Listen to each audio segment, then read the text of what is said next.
Welcome back to Face the Nation. We turn now to New Hampshire, where COVID cases are on the rise as temperatures drop. Governor Sununu joins us from Newfields. Good morning to you, Governor. Good morning. Well, it is stunning to see hospitalizations in your state. They've jumped about 25% over the last 2 weeks. I know you've asked for help from the National Guard and help from FEMA. Why do you think you're seeing such a dramatic spike? It's winter. It really is. And you know, we've been planning for this winter surge since July. I had teams when we saw numbers increasing all across the southern part of the country. We had teams and CEOs of hospitals visiting other states to see how they were managing kind of that summer Delta surge so we could prepare. So unfortunately, we were right in that the surge is upon us.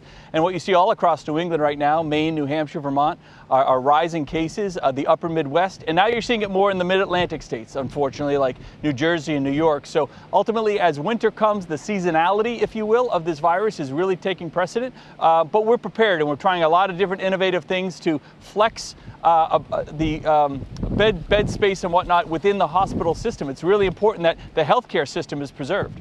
You said 20% of the hospitalized are vaccinated. Are they also boosted? 20% are vaccinated. I can't tell you if that 20% in the hospital is boosted. I can tell you very likely not. I mean, the booster really minimizes to the point of fractions of a percent of a chance in terms of having a severity. The booster is so important, and it's why we're pushing out so strong. When the booster was first made available, in the first couple of weeks, people really weren't taking it. Now they're seeing the hospitalizations rise. They're seeing, unfortunately, their friends, neighbors, and coworkers come down with this very aggressive Delta variant. They're taking it a little more seriously, and we have a lot more folks going after the booster, which is hugely important in terms of not just preventing COVID, but most importantly, preventing the most severe aspects of COVID. You got boosted yesterday, I understand. Why did you wait so long?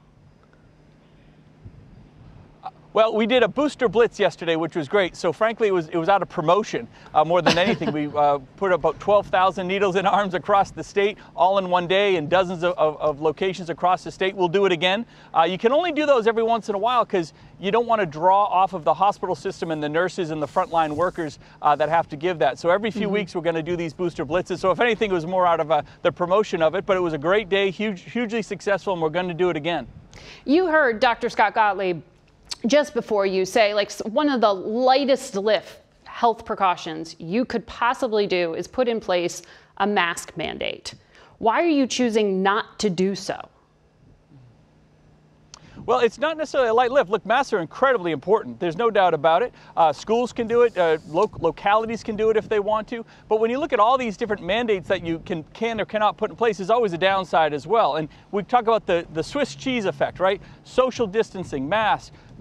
Far and away the most important thing is get vaccinated, get your boosters, quick access to testing. These are all pieces of the puzzle to reduce the transmission of the virus. So it's just not a matter of whether we do it or not. And remember, you know, a lot of these cases are received over the holidays when you're spending time with family or you're at the workplace. And again, a mask isn't necessarily going to stop the family spread that we see a lot here. So it's not that it's not important, but when you do a mandate through a state of emergency, that just takes on a whole different level. One of the most important things I think is that home testing. We're really aggressive. We're the first state in the country to allow home testing. Anyone in the state can click a button, and in about 3 days we put 1 million tests in people's homes. And I know that a bit contradicts what the White House is pushing, but right. I can tell you, if folks have access to a test in their home and they can find out if they're positive or negative, it takes just that 1 or 2 days that you're saving from getting your results back, it can drastically reduce the transmission. So we're going to keep doing programs like that and making sure that we bend this curve down over the winter surge.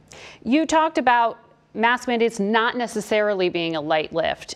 In your state, you've had anti-vaccine protesters. I know you last year canceled your public ceremony for your own inauguration because of armed protesters who objected to some of your health restrictions. Is that kind of physical backlash, that kind of security risk, why you're not putting in place a mask mandate? Oh, no.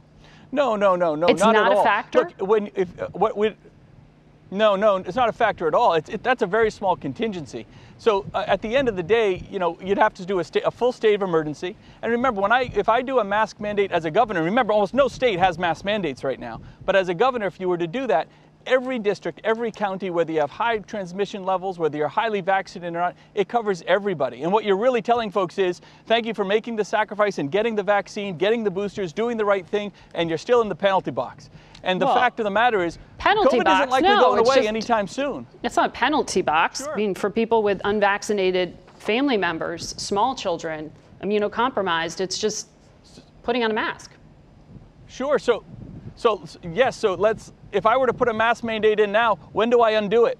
COVID isn't going away for the next couple of years. We're going to have Omicron. We're going to have new variants. The fact of the matter is, you start putting restrictions in place today, you mean at the end of the winter? You said, and then it comes back again, and then the state emergency's on, and then it's off. Well, you said winter was really, the biggest factor driving things, so keep a mask on for winter. Take it off in the warm weather. Oh, and we strongly encourage folks to wear masks, especially when they're in close proximity, they're indoors. If schools want to do it, absolutely. And I think we're having a lot of success, but that is just one small piece of the equation here. It's about vaccines, it's about boosters, it's about doing all the other things that you have to do to put into place to be successful. And if you look at states, look, we're one of the most vaccinated states in the country. So is Vermont, right? States that have had mass orders, it's not an end-all, be-all. You have to put all of these pieces into the pie and understand that communities are different, schools are different, how we treat our holiday gatherings might be different. And at the end of the day, it's about personal responsibility. Getting that vaccine, getting that booster, being smart about it, getting yourself tested early. All of these are the most important pieces of the puzzle to bending the curve and making sure we push back on COVID. Understood. On that question of personal responsibility, you are very clearly encouraging people to go get a vaccine, to go get a booster, but your state is also suing the Biden administration over the vaccine or test mandate for businesses and for health workers. Isn't that a mixed message? Aren't you concerned some of your constituents might misunderstand what you're communicating? No, not at all. It's very clear. If a business or something or someone wants to put a mandate in place, that's one thing. But when the government starts mandating health choices for individuals, that is a whole different ballgame right there. And so whether it's the federal government or the state government, you shouldn't have mandates that impose vaccines. You shouldn't have mandates that don't allow vaccines. You got to let businesses and individuals make that choice for themselves. And in New Hampshire, we're the live free or die state. We're the #1 state for freedom. And we've also been able to balance the safety of COVID through all of these different surges, I think, better than most. We're at the front lines of the COVID surge right now, to be sure, but that's because we're at the front lines of winter, and unfortunately we're going to see it through the rest of the country as well, and we want to kind of lead by example, put some of these innovative pieces in place like home testing or whatever it might be, and hopefully have folks kind of follow along and understand that we're in this for the long haul. This isn't just beating it back for the next 60 days. We're going to be dealing with COVID probably for the next couple of years. Governor, good luck to you with this surge, and thank you for your time today. You bet. Thank you. We'll be right back.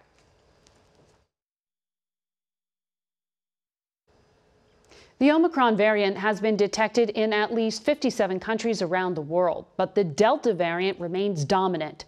CBS News senior foreign correspondent Elizabeth Palmer reports from Seoul, South Korea. Good morning.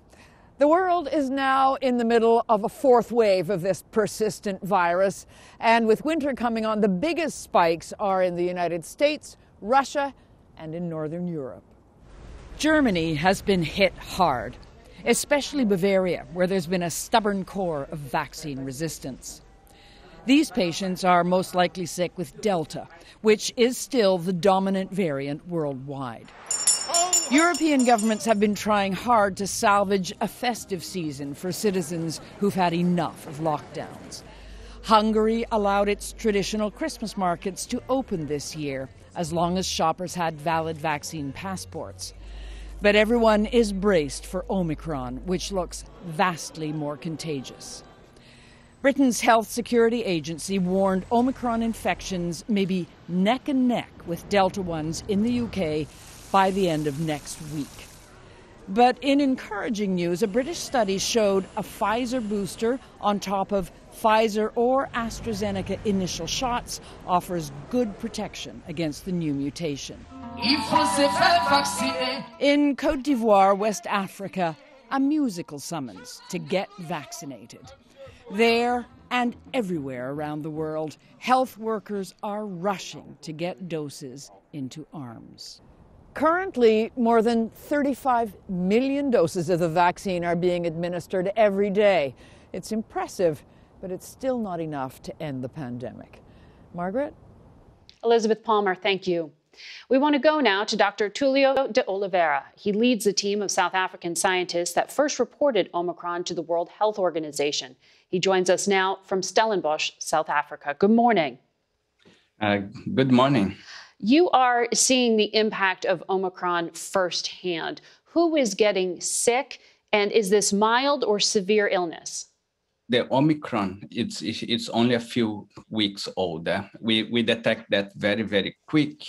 We estimate that the date of origin of these variants, it is either end of October or beginning of November. Normally take a few weeks between infection and the need for hospitalization. So what we saw in the last few days, it is an increase in admission, and that it is something that we are really looking very carefully at the data in South Africa. Is it too early to say if the illness is mild? The responsible way to say is that a little bit early to say that it's mild. What we're going to have to tease apart, if the mild case is due to young people get infected, or if the previous population immunity from infection and vaccination are responsible for decreasing the number of hospitalized individuals. Is Omicron affecting small children differently? We're seeing numbers of hospitalized children under the age of 5 in South Africa. What's going on? So one thing that we know from the Omicron is that tend to generate very high viral loads. What it means that the infection, and because it's a very transmissible variant, tend to have higher level of virus replication. So what we have seen in the beginning is large number of young children being hospitalized, but these numbers are being decreased as this variant starts spreading in the older population. So does it affect children differently? It is because it's a very highly transmissible variant. It tends to cause a high number of infection in children.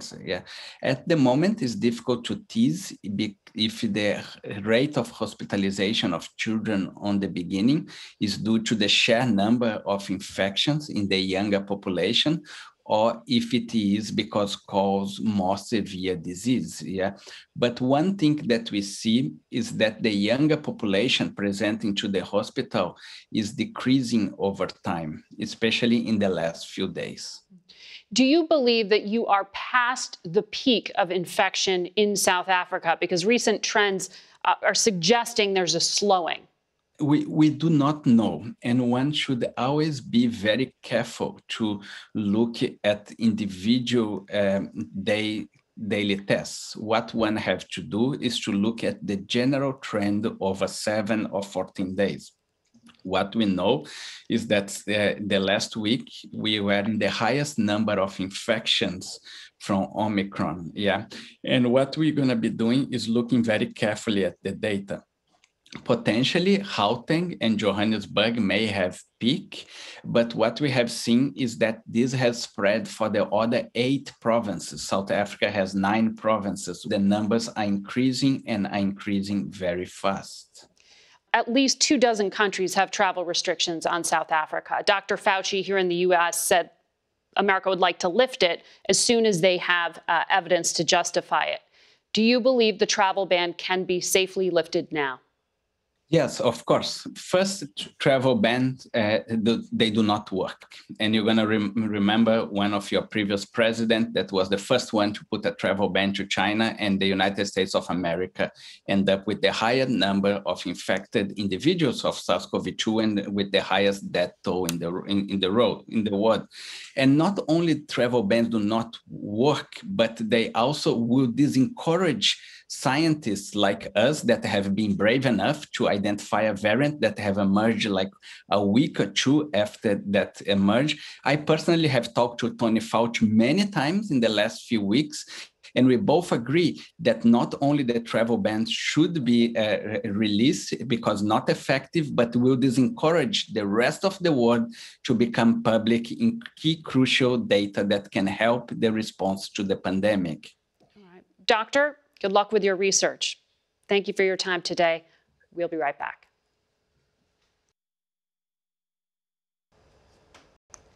We learned last week that inflation is rising at the fastest rate in nearly 4 decades. We go now to Mohamed El-Erian, Chief Economic Advisor for Allianz, a financial services company, and he joins us this morning from Philadelphia. Good to have you here. Thanks for having me. The White House says that this number we just got, the 6.8% inflation figure, is backward looking because gas prices are coming down right now. Do you think that we've actually passed peak inflation? So it is a backward-looking number. I don't think we have passed peak inflation, and that's despite all the efforts that the White House is putting in to limit inflation. I think we're going to see inflation stay around that level for a while. How long? A few months. You know, we're seeing a very interesting transition. The original driver of inflation, supply disruptions, labor shortages, the driver is still there but less powerful. But the driver has planted all these other seeds for other sorts of inflation. And that's not a problem because of what the White House is or is not doing. This is a problem because of what the Federal Reserve is failing to do. Well, the Federal Reserve Chair, Jay Powell, has said he will retire that word transitory. It sounds like you are saying that word should not be used at all, period. Yeah, I've been saying this for months. The characterization of inflation as transitory is probably the worst inflation call in the history of the Federal Reserve.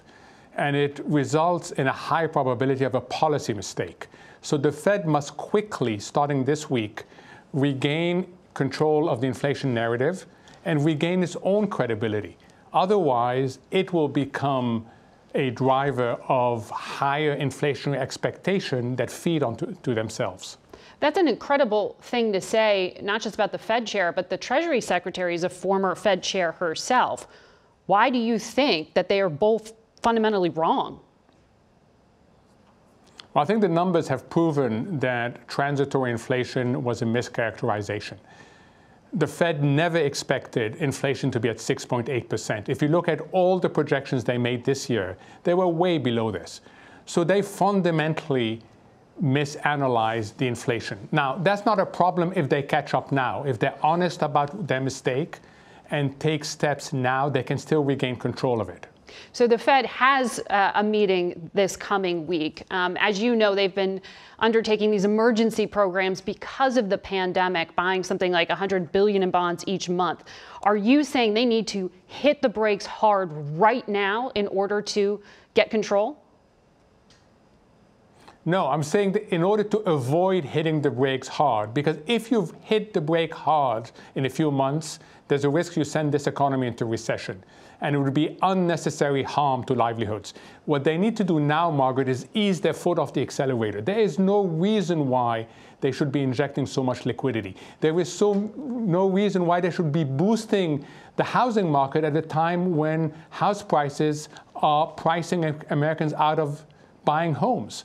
They should ease their foot off the accelerator in order to avoid slamming on the brakes later on. And raising rates, when do we talk about that? Oh, we should be starting to talk about that now. There is the possibility that they may have to raise rates. Look, it's important to stop inflation being embedded into the system because two things happen when inflation gets embedded. One, you lose purchasing power and the poor suffer the most. Second, you get a Fed overreaction and then you get a recession and then you get income losses. So you really want to navigate this process in a timely and orderly way. So if I look at what's happening around the country right now, we've talked about devastation that just happened in the midsection of this country due to these incredible tornadoes. Then I look at the Northeast and I see COVID spiking and all the uncertainty it brings with that. How much are these crises going to impact the growth that the White House tells us again and again is very promising and ultimately showing a healthy economy?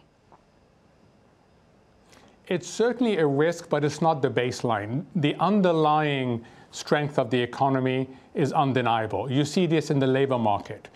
You see this in what companies are doing. So the underlying strength of this economy is absolutely undeniable. But you want to be careful that you don't create more headwinds through policy mistakes. So we can deal with these really unfortunate shocks.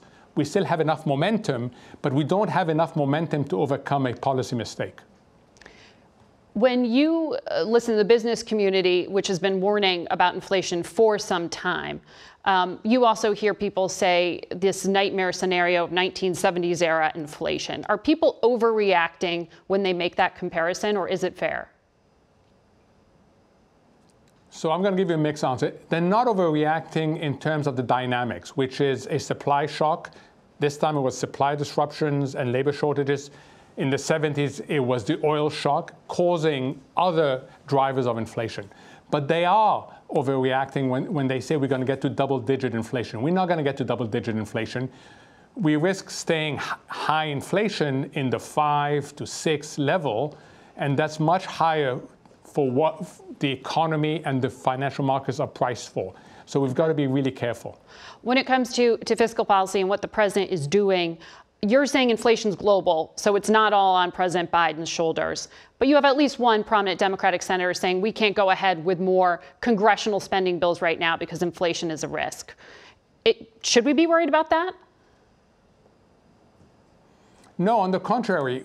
What is on the table in terms of fiscal fundamentally addresses the two problems we have. One is labor force participation. If you look at what is in the bill, that encourages more people to participate in the labor force, and that addresses labor shortages and productivity over the longer term. And the second one is climate. So no, we should not step back from that bill. We should go forward because actually that bill is part of the solution, it's not part of the problem. All right.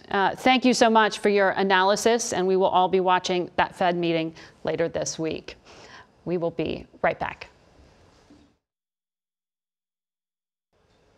Before we go, we do want to note the passing of Kansas Republican Senator Bob Dole, who passed away last Sunday. We thank him for his service to the nation and for the many times he appeared on this broadcast to talk politics or policy. Until next week, for Face the Nation, I'm Margaret Brennan.